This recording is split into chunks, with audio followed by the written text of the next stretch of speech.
and welcome to the space weather. Looking at the sun at 193 angstroms, we see no less than 5 coronal holes facing the Earth. Now we're looking at just today's activity, and today is March 27th, Wednesday. Let's look at some other views. And here's the view at 94 angstroms. I would note one thing. We do see the North Pole coronal hole still significantly smaller in size than the South Pole coronal hole. Otherwise, solar activity has gone back down to very, very low levels. We do see some ejecta hitting the Earth's magnetosphere right now, which is why we see some spikes in the solar wind density. Now let's look at some more stuff. Stuff such as the real-time solar wind. And here we are. We see the phi angle right now is about, must be around 250, 270. Slightly elevated solar wind density there still, with a 7.24 protons per cubic centimeter. And a recent uptick in the solar wind speed, now up to 364 kilometers per second. Here are the views on the LASCO C2 and C3. First the C2. We see some ejecta came out of the western portion of the sun on the 23rd, and the 24th, and the 25th. So some of that did appear to be Earth-facing. And we'll do some further analysis of that later in the video. Here's the LASCO C3. And I must have clicked the wrong thing. There's the GIF animation.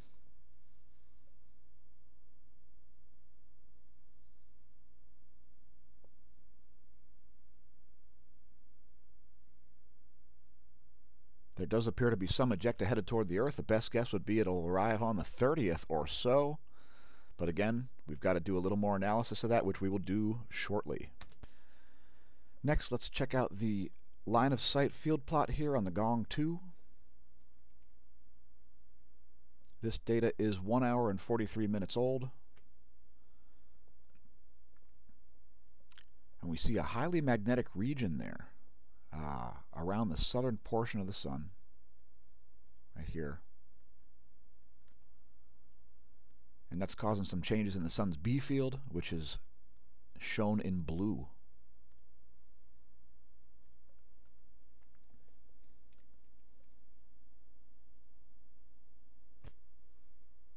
And here's the line of sight ecliptic field plane plot.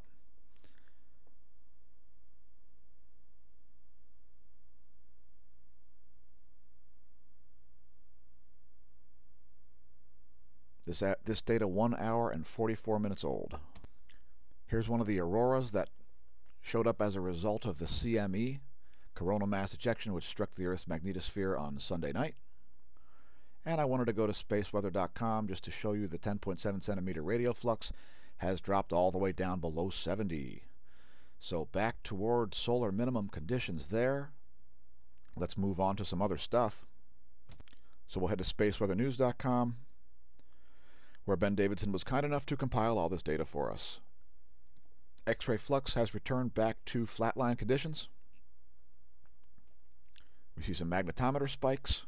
That's because there's some ejecta rolling in through the solar system right now. KP index is at 2. We see dips in the electron flux. This is typically associated with proton infusion. Yes, that's right. Surface charging hazards are very minor, and the F2 layer is looking pretty discharged on both the sun portion and the nighttime portion. There are your aurora forecasts, and they are very weak, like the solar wind. Next, we've got your Enlil predictions here, and it looks like they're calling for a significant uptick in the velocity there, and that appears to be Must be a coronal hole wind stream there. as when you get enough coronal holes, it's easy for even me to lose track of which wind stream is coming when, as they do come out at different speeds. Anyway, there's your NASA prediction. Actually, that's a NOAA prediction. And next, I wanted to take a quick moment just to look at solon.info. If you haven't checked this site out yet, they've got some data points that you may not see elsewhere. There's a recent spike in the, what is that there? That's the 10.7 centimeter radial flux. And I just wanted to show you the comparison of the solar cycles. I believe I think it's that one. Nope, it's not that one. It's this one. Anyway, there's some good information on this site. I highly recommend you check it out. Solon.info. There's their graphic of the solar cycles 1 to 24. And here's the one we were looking for, solar cycle 24 progress. This has got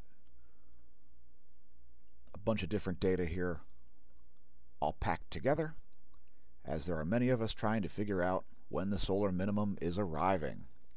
So now we've gone back down to very low solar activity. Again, the 10.7 centimeter radial flux is all the way down to 69. So that's a very low amount of activity. Let's move on.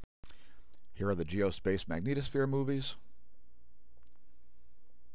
Starting with velocity, and not a whole lot going on there, as you would probably expect.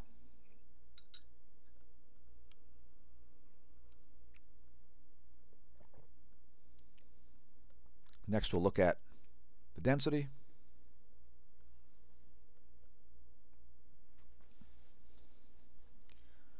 Keep in mind, folks, if you're not familiar with these movies, this shows 4 hours of magnetospheric magnetohydrodynamics. If you're not familiar with the term magnetohydrodynamics, please be familiar, because it's kind of an important aspect of science. Here's the pressure.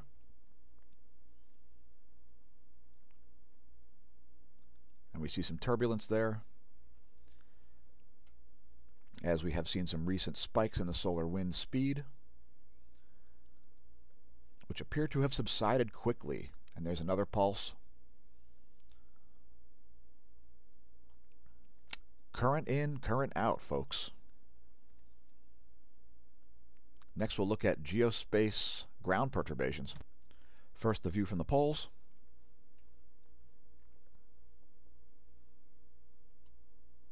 Minor perturbations there, heading from Antarctica toward the Indian Ocean, toward Western Australia.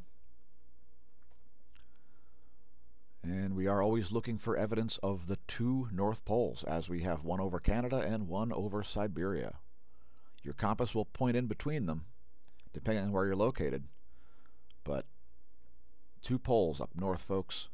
If you're not familiar, there's one here, and there's one here, and this one is shifting like this.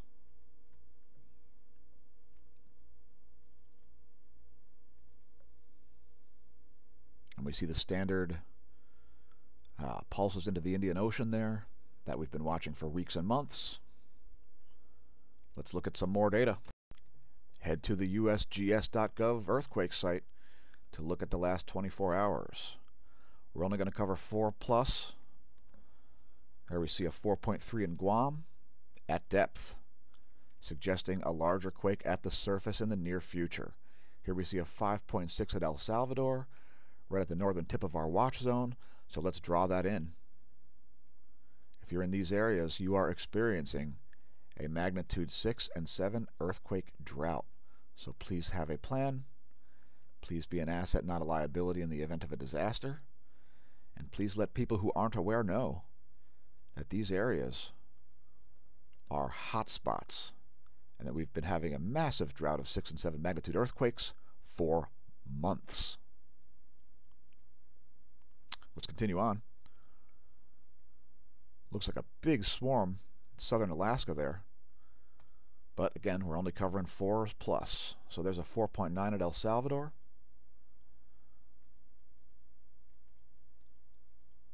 There's a 4.0 at Alaska in the Aleutian Islands. Did I miss something? No. All right. Solomon Islands, right in the watch zone. There's one in Indonesia. Move my Epic pen here.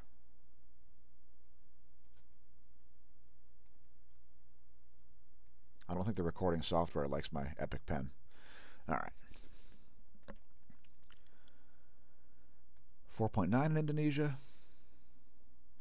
Another 4.0 in Alaska. A bit of an uptick there. We haven't been seeing 4 magnitudes out there so often. Another 4.7 in El Salvador. 5.2 in Alaska, the largest one we've seen there in quite a while. 5.3 in Tonga at the surface for once. Here's a 4.2 in Russia, right off the coast of the Kamchatka Peninsula. 4.5 in Alaska. 5.4 in Japan. That's the largest one we've seen in quite a while. Japan's pretty good at dealing with that kind of stuff, with things like building codes. 4.6 in Indonesia. 4.5 in Chile. Another 4.5 in Chile at depth. A 4.8 in Chile at depth. So the deep quakes are coming out of South America, it looks like, and Central America. Here's a 4.3 in Iran, as if they need more disasters there after the flooding they saw. And another 5.3 in Japan. 4.5 in the Indian Ocean. 4.6 in Alaska. That's a bit of an earthquake uptick, folks. We're still seeing a drought of magnitude 6 and 7 quakes, but that's an uptick. So be on a watch if you're in one of those areas, and let people know. Go outside and see what might be falling on your head as you step out the door. Let's look at volcanodiscovery.com for today's volcanoes. We've got, looks like Fuego. All right, what do we have here? Karimsky, producing a 9,000-foot plume and a 10,000-foot plume. Shivaluch, not identifiable. Sakurajima, 5,000-foot plume there. Bromo, still on the list with a 12,000-foot ash plume. Dacono, 7,000-foot plume there. Popocatépetl. Possible volcanic ash exhalation. Fuego. Emissions continue. Reventador with a 16,000-foot plume. Sabancaya with a 24,000-foot plume. And Planchon Petteroa, don't try to Evel Knievel over that one unless you're able to jump 15,000 feet in the air. And that's above sea level, by the way. That is for flight level, because we don't want planes flying over volcanoes. It's a tad unsafe. Next, I would refer our viewers to zooniverse.org, Galaxy Zoo Project, to classify some galaxies, as computers can't do it. So let's just do one as a demonstration here. Is it simply smooth and rounded? Well, it's certainly not simply smooth and rounded. Is it an edge on disk? Well, it's certainly not an edge on disk. Is there a bar feature? I'm going to say no. Sign of a spiral arm pattern? No, sir, ma'am, or non-misgendered programming. Let us know the gender of the program here, zooniverse.org. We don't want to misgender software.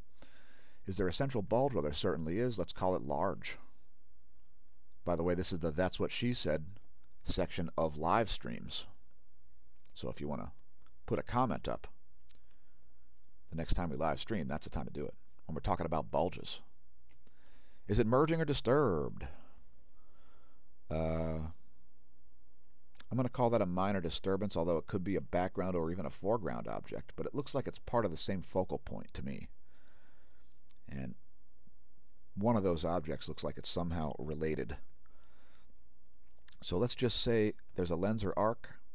It's slightly irregular, definitely a dust lane, definitely overlap, and possibly something else. And there you go, another galaxy classified. I urge you to go classify this one as it's an odd galaxy. And we need human eyes to do it because computers are incapable. If you set yourself a login, you may even get published in an astronomy paper. Let's look at the Stereo A Core 2 space weather beacon, as I'm sure this is a crowd favorite. People want to find out when coronal mass ejections happen, so let's give them what they want, right? Now, for those of you who don't watch every day, you may not be aware of what we're going to be looking at here, and Stereo A is located someplace around here on the Earth's orbit, ahead in terms of solar activity of the Earth.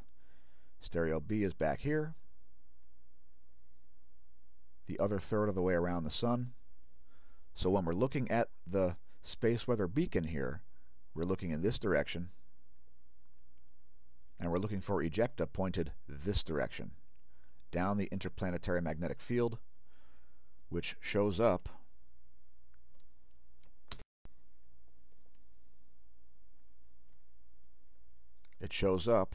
right on this line. That's where all the planets are, right on that line. That's the interplanetary magnetic field. And that is where you live. So here's the Stereo A Core 2 space weather beacon, which gives us a greater understanding of ejecta aimed toward the Earth. So we see there's a coronal mass ejection on the 25th. It looks pretty minor, and it looks like most of it splashed back onto the Sun's surface. And we're going to bring this back a little bit farther here because there is some ejecta hitting the Earth right now, I believe. Let me just move this back. Okay. That's odd.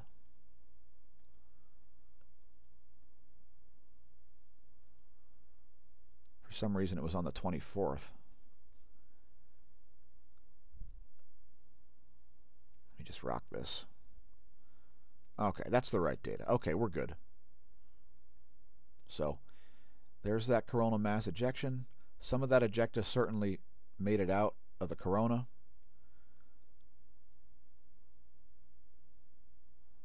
That was on the 25th, around 1539 UT. So that we would expect that to be arriving tomorrow, actually. Again, it does depend on the speed, so it's kind of tough to predict it, because once this stuff leaves the corona, it's pretty much invisible. So anyway, let's move on to some other things. Go back to planets today, show you the planetary locations, and there's where they'll be in 1 week. By the way, if you haven't subscribed to the channel, please do so. youtube.com/smAsho. Making tons of videos, growing in every possible way, doing collaborations with our officially endorsed channels. So give shout outs to all them. And adding a little bit of spice to your science if we can help it. By the way, our officially endorsed channels are in a random order. Also, if you haven't already done so and you like Instagram, follow us on Instagram. We're putting up lots of material there too, and we're screwing around just like we are here on YouTube. If you haven't seen this video, check it out.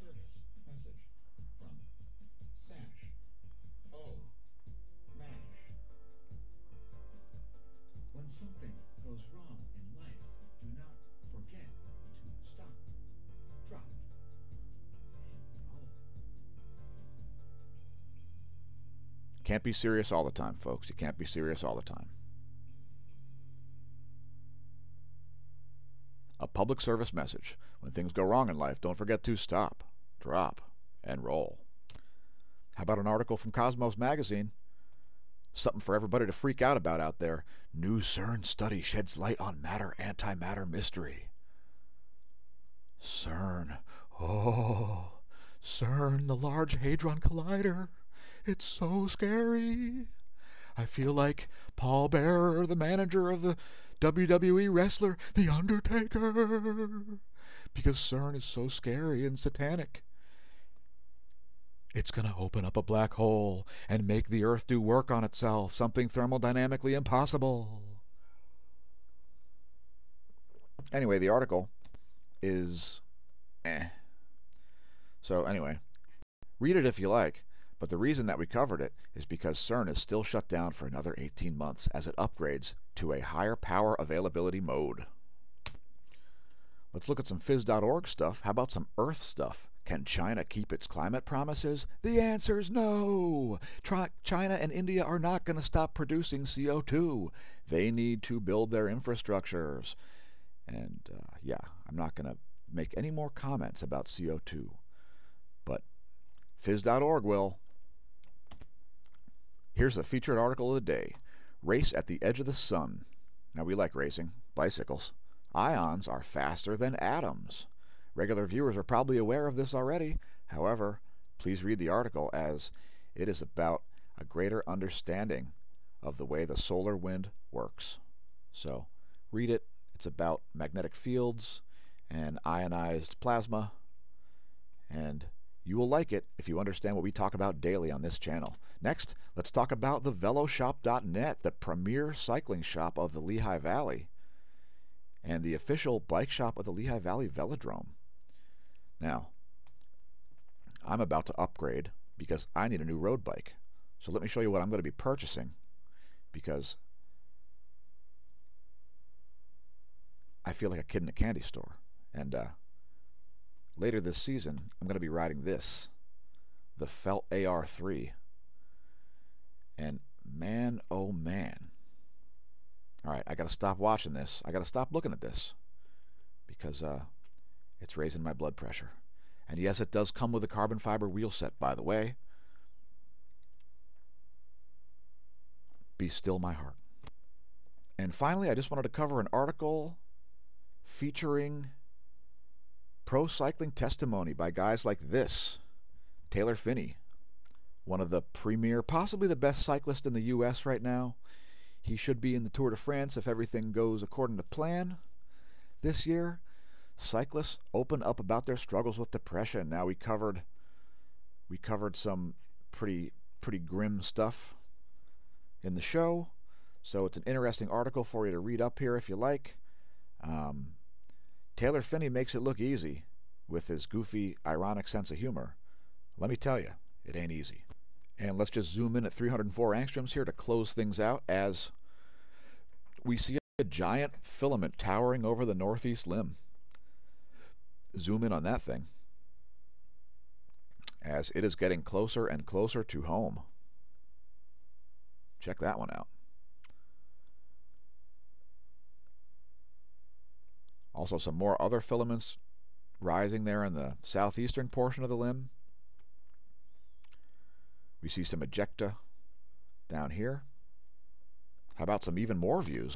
Here's 171 angstroms, which is my personal favorite, by the way. And there's quite a bit of filamentary activity going on right now. So, despite very low 10.7 centimeter radial flux and pretty weak solar wind, there's going to be some plasma flying around, continuing to fly around in the solar system. So it's about time to encode this video and get it uploaded. So thanks for tuning in, everybody. We appreciate your support.